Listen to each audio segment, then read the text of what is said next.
Loyalty pays in Phoenix as Devin Booker inks a record max deal. There's still confusion over who will run the Lakers and for how long. Is Jaylen Brown due for a bounce-back season? And are the Spurs doing enough to build around Victor Wembanyama? That's all today on Locked On NBA.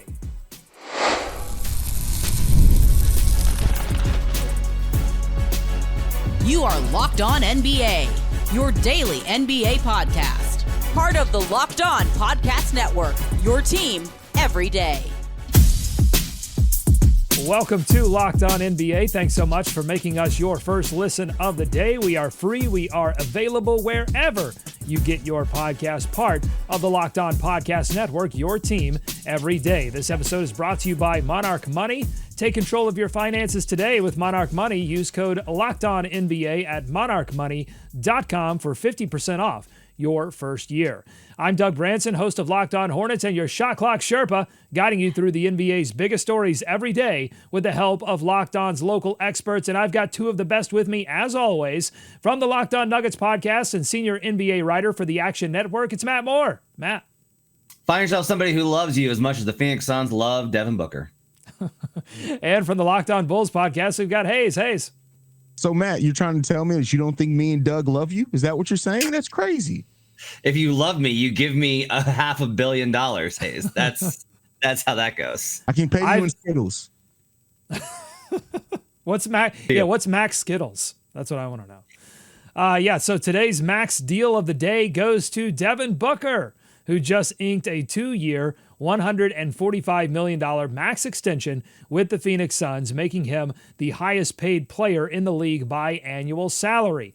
Matt, we'll start with you. Your reaction to the deal, particularly the 2 years part, shorter than some of the other ones we've seen so far. What does that indicate to you?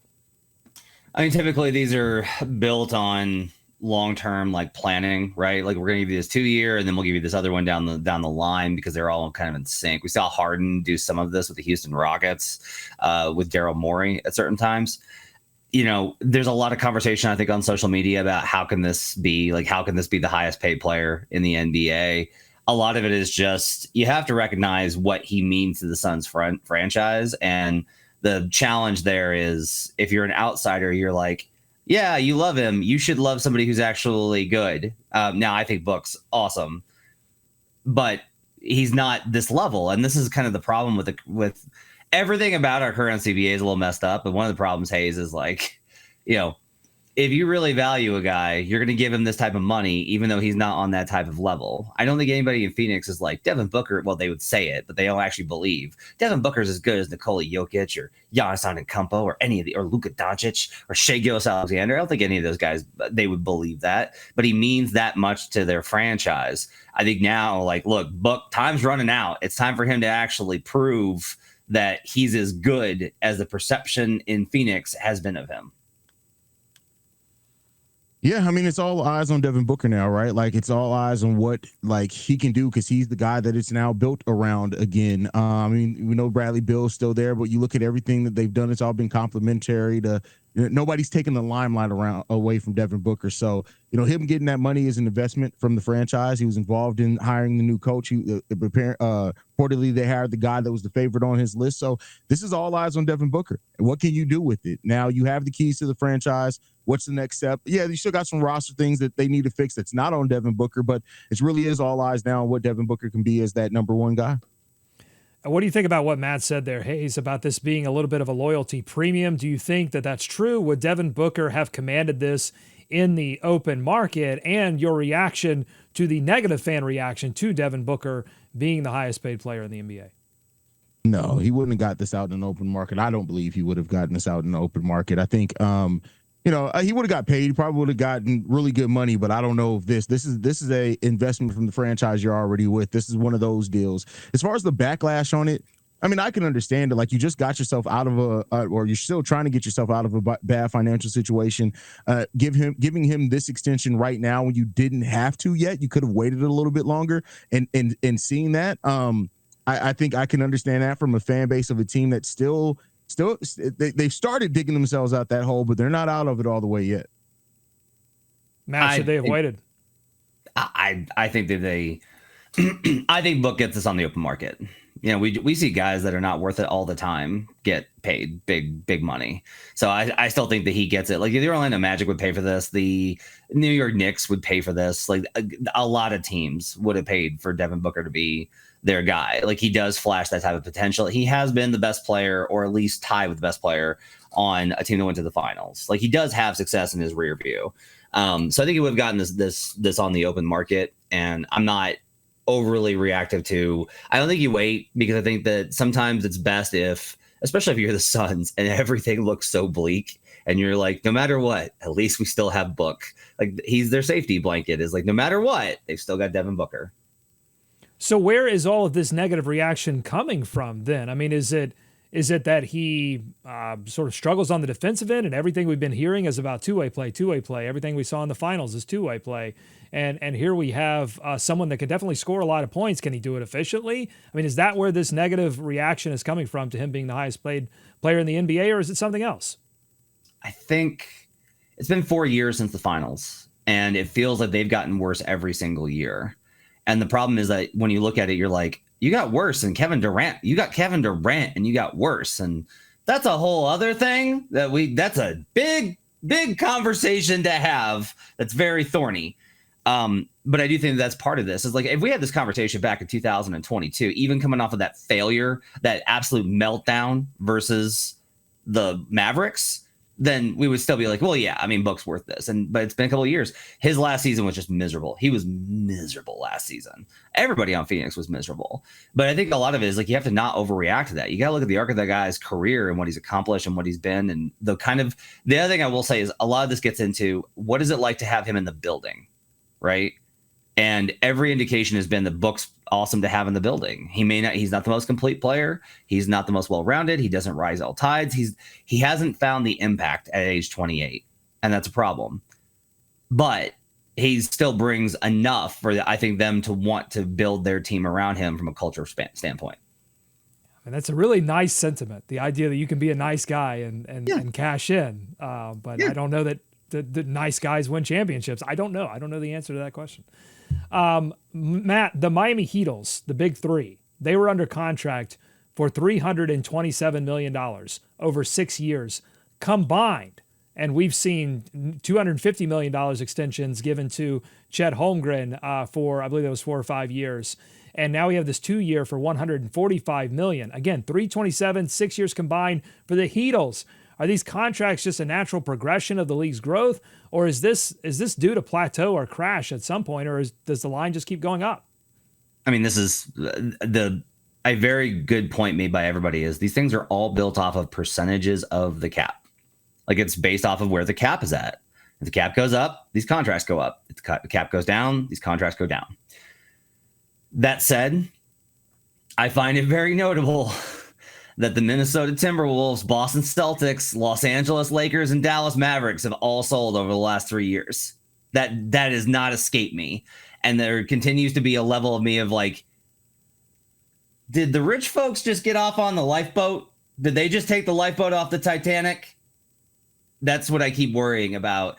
But the problem is the way that the system is built, it's get as much money while you can and deal with the consequences later. The long-term planning that's the league's responsibility. The teams are just going to be like gobble, gobble, gobble, gobble, gobble. And the players are going to be like gobble, gobble, gobble, gobble, gobble. It's Pac-Man. And there's no long-term planning there until they actually get hit by the ghosts. Haize. Yeah, I mean, the long-term plan, I think you're going to see some franchise try to have the long-term planning of it, but Matt's correct. It is up to the league to kind of correct this and prepare for this. And it's an explosion right now, money all over the place, and eventually it's going to crash out or something's going to happen. I talked about it before. Like, I don't know if they're going to have to come up with tiers of deals based off years of service or something like that. But like, the money is going crazy right now. As far as owners, like getting out and selling teams too, like that's happened a lot across all sports too. So we're in an interesting place of sports with money being made all over the place. You got NBA players getting paid more than NFL players now. Like it's about to be crazy. But Booker's also, I think, this great example here of where we have not evolved. There's these questions about, the Mavericks not wanting to commit the money to Luka Doncic, which is insane, by the way.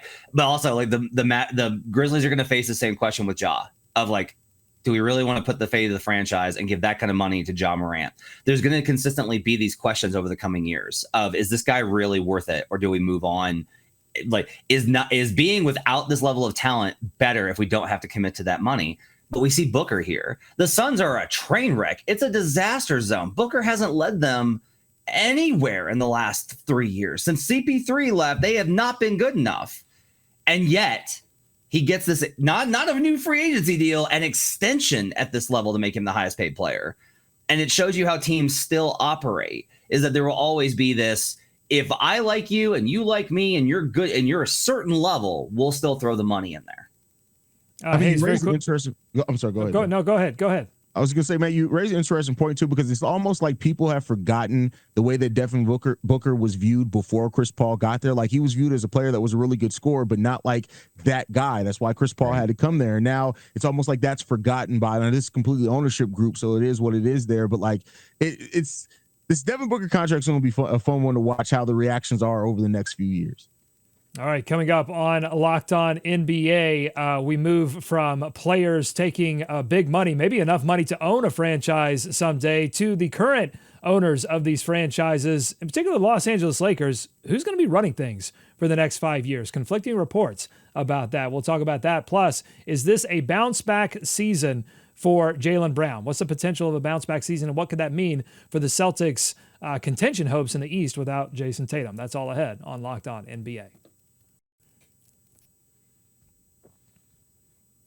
Today's episode of Locked On NBA is brought to you by Monarch Money. Ever wish managing your money felt easier? Devin Booker, he's got a lot of money coming his way. I'm certain he is going to hope that managing that money is easier. With Monarch Money, it can be. Whether you're saving up or planning something big, Monarch puts you in the driver's seat. It's like having your own personal CFO, giving you full visibility and control over your finances. Monarch isn't just a budgeting app. It is a full financial command center, letting you track your accounts, your investments, your spending, and even plan for those future goals, all in one clean, easy to use app. Right now, my family is planning the big Disney trip next year, and we're using Monarch Money to help us track that. That means less time stressing over your money, more time making it work for you. And if you share finances with someone like I do, Monarch makes it easy to stay on the same page without those awkward spreadsheets or the missed bills. Take control of your finances with Monarch Money. Use code LOCKEDONNBA at monarchmoney.com for 50% off your first year. That's monarchmoney.com, code LOCKEDONNBA for half off your first year. More Locked On NBA ahead. Thanks for making Locked On NBA your first listen every day. Who will lead the Los Angeles Lakers franchise into their future with Luka Doncic? It's still very much an open question. There were conflicting reports from The Athletic and Front Office Sports over the terms of the Buss family sale to Mark Walter and the length of Jeanie Buss's remaining the governor of the franchise. One report suggested Jeanie Buss would remain governor for at least 5 years. Another reported that it would be at most 5 years. Got it? Is that clear? Not so much. Here's Locked On Lakers' attempt to bring some clarity to the situation. Nobody has defined in any tangible way what Jeannie's role is other than governor. Like the idea that she will be running things, like running what exactly? Because nobody spends $10 billion on a purchase to have the next 5 years being run by one person with like a 15% share. I've never felt that she's been particularly comfortable ever since becoming the ultimate shot caller in the organization. She might be a governor / CEO / ambassador / voice that actually matters, like all of those things. But she will not be the ultimate shot caller because that's the guy with the highest shares in the company, because that's how this stuff works. If Mark Walter wants something done, it's going to get done. And that's how it's going to be.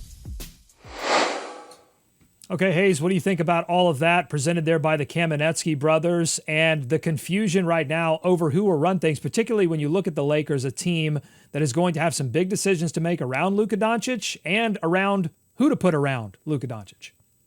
I mean, the question of who's running the team, I think, is a fair one because, like, if a new owner comes in, if I spend that much money, I want things to be done my way. But then at the same time, you want a natural transition of power at the same time. So I can understand that there may be some confusion on who's going to run what for how long and when, and is there an override on that? Like, can the new owners override a decision that Jeanie Buss wants to make if they want to? So that part, it doesn't surprise me, especially for a franchise as big as the Lakers. But as far as who, what, and when to put around Luka, I don't know what they're doing. The 2027 plan and the 2026 plan, they want to be involved in the free agency there too. Like, it seems like the Lakers aren't quite sure exactly how they want to go about it. They have an idea, but it doesn't seem like they have a strong plan on how to execute it yet. And that they're going to have to get together before they, especially if it's going to be who's running the team, you have to get a vision together first. First off, I want to credit Brian Kawaneski for doing an incredible Sopranos impression there by saying, if Mark Walter wants something to get done, it's going to get done. Like, it was amazing by Brian there. Capiche. And I think he's right. Like, I think he's right. This thing of ours, because I've seen a lot of these situations where, do you remember? I keep thinking back to Cuban, and it was like, no, Cuban's going to stay head of basketball operations. And then it was like 3 months later, it was like, yeah, no, Cuba's not involved in basketball operations. The money speaks here. She could be listed as whatever she wants. Governor, Supreme Chancellor, whatever. She's not going to be in charge if Mark Walter decides that things are not going the way that they should be. He's in charge of this. And I think that right now, like, let me put it this way. Jeanie Buss can be listed as governor and be in quote unquote in charge for as long as it takes for Luka Doncic to express frustration with the organization and possibly a desire to leave. At that point, things I think change dramatically. But I would expect this is a PR thing, and I think over the next, well before 5 years, you're going to see a phase out of the Buss family. One thing I do wonder, the Buss family obviously has been in this forever, and Jim ran the Lakers, and then Jeanie took over from him in a coup. In a real succession type bloodline thing. Jesse Buss has been the heir apparent. Like, he's been involved in basketball operations up and down that organization for years. And I really want to know what the long-term future of Jesse Buss is going to be with this organization, if there is one, and what that means for him. Because, like, this has been the plan for such a long time, was for him to be the heir apparent. I do also kind of wonder, like, what's the legacy of Jeanie Buss going to be? Like, what is that? What's that legacy going to be? Like, they won the title in 2020, but given the Lakers standards and the talent that they had and everything, I just think it's a really fascinating question when we look back at one of the most important figures in NBA history. Yeah, Haize, they've stayed in the conversation, but they haven't remained in contention. What do you think about Matt's contention there about Buss's legacy? First, title. Buss's title should be Grand Admiral. She feels like a Grand Admiral. Like, there you go, Grand Admiral. From Star Wars. As far as her legacy, I mean, she regardless of how it's viewed, she's won a championship in running this team, and the Buss family legacy as a whole is going to be, viewed as one thing. But Jeanie's done a solid enough job. I think, they haven't had the success that, like, that the history of that franchise tells you that fan base wants and expects and things like that. But, like, to be able to have LeBron come in there and then be able to win a title with LeBron being there, even just having LeBron as part of your franchise, we're talking about one of the best players in basketball history. I think it's still that all that was done under Jeanie Buss's watch. So she deserves a lot of admiration for what she's been able to do, because it's not easy. It's not easy to do. Like, we talk about it as if it's easy, but it's not. I think people are starting to realize more and more that it's not when you have teams that don't repeat anymore. So what she's able to accomplish, she gets credit for, and she should be remembered for being successful in her own right and not just off of what her dad or her family did. I don't know. She gets credit for picking up the phone from Rich Paul, and that's what I'm willing to give credit for. Well, she's kept the Lakers family, if you will, together. It's been a tight-knit group, and so that's to me the less interesting part is, like, Mark Walters versus Jeanie Buss, and more the people that work for Jeanie Buss and whoever Mark Walter wants to bring in to work with the Lakers. Like, that's going to be the battle. And one wonders if maybe some of the PR stuff here is rooted in that, less so in Jeanie having to be the person known as the governor or not, and just more so a little bit of that controversy. What do the Rambi think of all this? That's what I want to know. Where are the Rambuses? We need to know. All right, today let's move on to the more on the floor talk. Today on Locked On Celtics, John Corrales and Tom Westerholm had an interesting conversation about the pressure on Joe Mazzulla. In fact, I want to let this breathe, so we're going to do that in the next segment. The pressure on Joe Mazzulla and the potential for a Jaylen Brown bounce back season. Matt, you wrote about it, so I want to give it its proper time. So we'll talk about that coming up on Locked On NBA.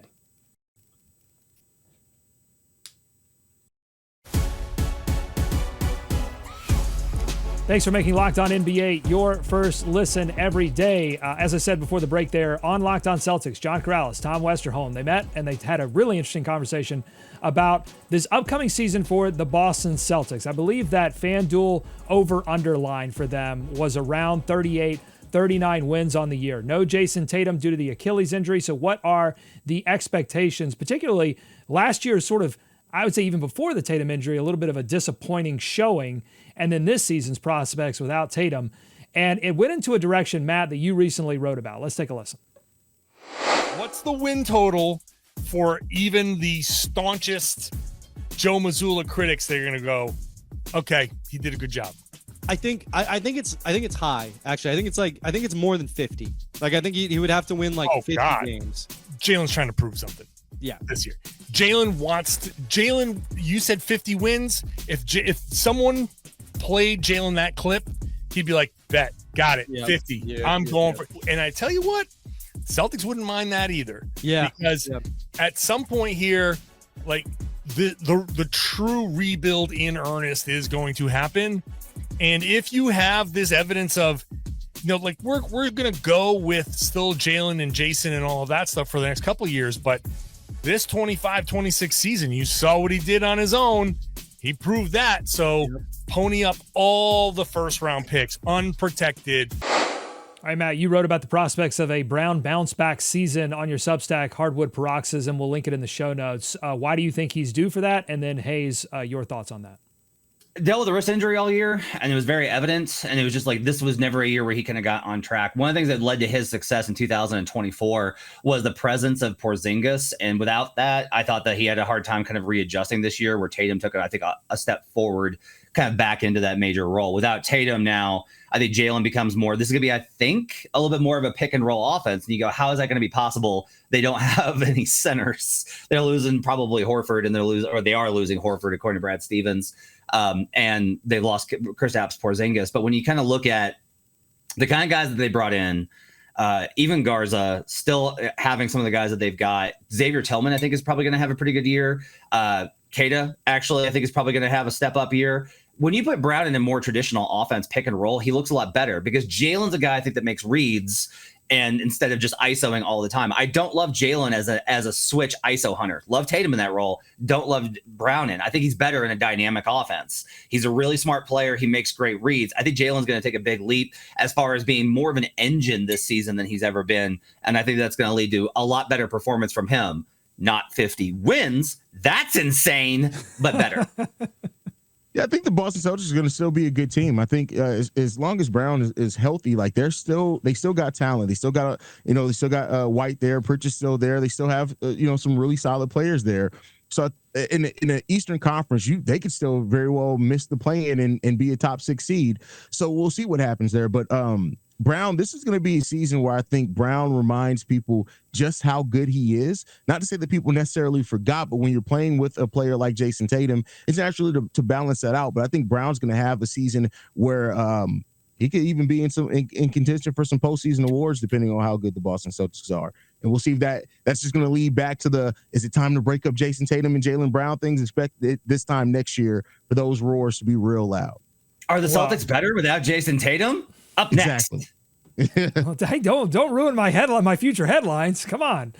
Well, and to John's point, that would benefit the Celtics, because that conversation would benefit them in that it would be better than the other conversation, which is we cannot get a lot of return for Jaylen Brown because he had that one season where he was the guy and he didn't show up and we only won, 32 games.